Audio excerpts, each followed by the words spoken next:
बिस्मिल्लाहिर्रहमानिर्रहीम। अस्सलाम वालेकुम। जियो टीवी नेटवर्क से डॉक्टर शाहिद मसूद।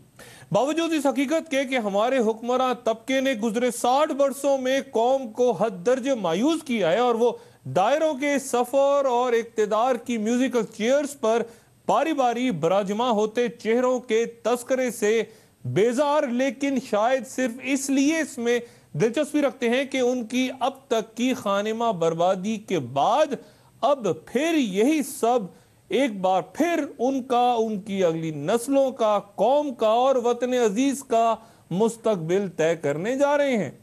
अक्सरियत अब ये उम्मीद छोड़ चुकी कि कभी हम इस मुल्क में एक आदिल, पाकबाज और दयानतदार सियासी निज़ाम तश्कील दे पाएंगे, और जहां सदारती इंतखाबात में अब अवामुन्नास की दिलचस्पी फ़कत ये कि कहीं इस गैर यकीनी सूरत हाल में ऐसा कुछ ना हो जाए जो वतन अजीज को मजीद किसी नागहानी सूरत हाल से दो चार करे। हुक्मरान जमात और इत्तेहादी जहां सदर मुशर्रफ को अपनी मुलाकातों में भरपूर हमायत और फिर उनके मौजूदा पार्लियामेंट से वर्दी में एक बार फिर मुंतखब हो जाने के दावे कर रहे हैं, वहीं उनकी सफ़ों में रफ्ता रफ्ता बढ़ते इख्तलाफात उभर के सामने आ रहे हैं। जमाली साहब मुत्तहिदा मुस्लिम लीग का नारा लगाते चौधरी साहिबान के मद्दे मुकाबिल आ चुके हैं, जिसने वाज़ेह तौर पे इस्टेब्लिशमेंट का वो हरबा सामने पेश किया है जो चौधरी साहिबान को मजीद महदूद करने का सबब नजर आता है।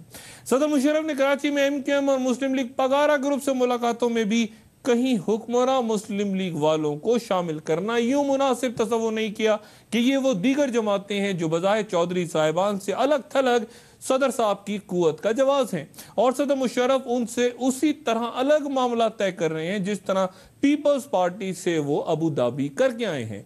जावेद हाशमी की सुप्रीम कोर्ट से रिहाई मुस्लिम लीग नवाज के लिए बड़ी कुव्वत का सबब है, लेकिन अब मियाँ साहब की अगली तमाम सियासत का दारोमदार सुप्रीम कोर्ट के अगले चंद रोज में उनकी वापसी से मुतल्लिक पिटीशन के फैसले पे है। लेकिन ये बात भी अब खारिज इम्कान नहीं कि बेनज़ीर के साथ मुफाहमत की सूरत इस्टेब्लिशमेंट के कुछ हल्के मियाँ नवाज शरीफ को भी मसावी रियायत देने की बात करें, और जमाली साहब का मुत्तहिदा मुस्लिम लीग का अचानक नारा अगले कुछ अरसे में गालिबन यही कहानी लेके सामने आ सकता है।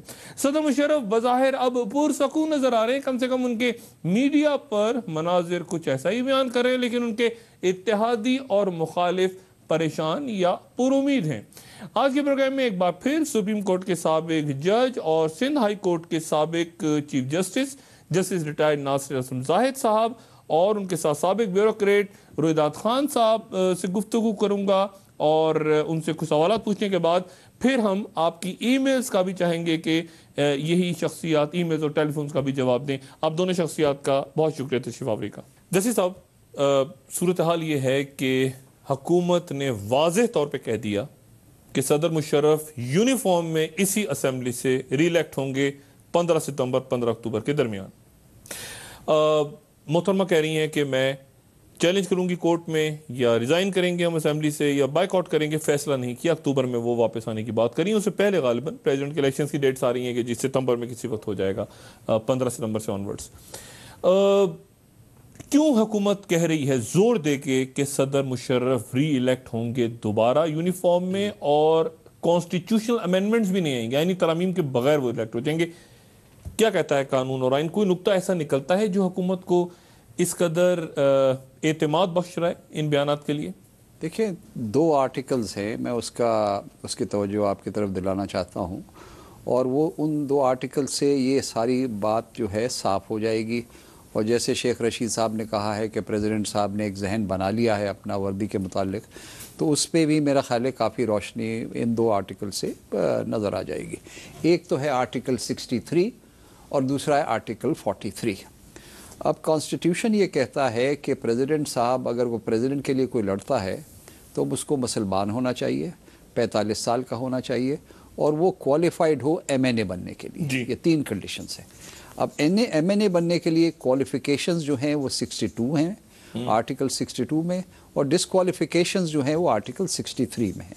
ठीक है। अब आर्टिकल 63(1)(d) जो है वो है इसमें रेलेवेंट, और आर्टिकल 61(3)(d) कहता है कि कौन क्वालिफाइड है।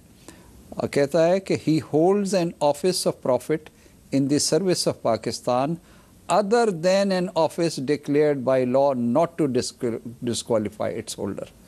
यानी अगर ये एक MNA एक आदमी बनना चाहता है और उस वक्त एक लॉ आ जाए कि ये जो यूनियन कमेटी के जो नाजिम हैं वो भी एक किस्म के तनख्वाहदार होते हैं, तो ये नाजिम के लिए एक लॉ आ जाए कि नाजिम जो हैं इनकी ये although they hold office of profit, इनको हम एक्सक्लूड करते हैं।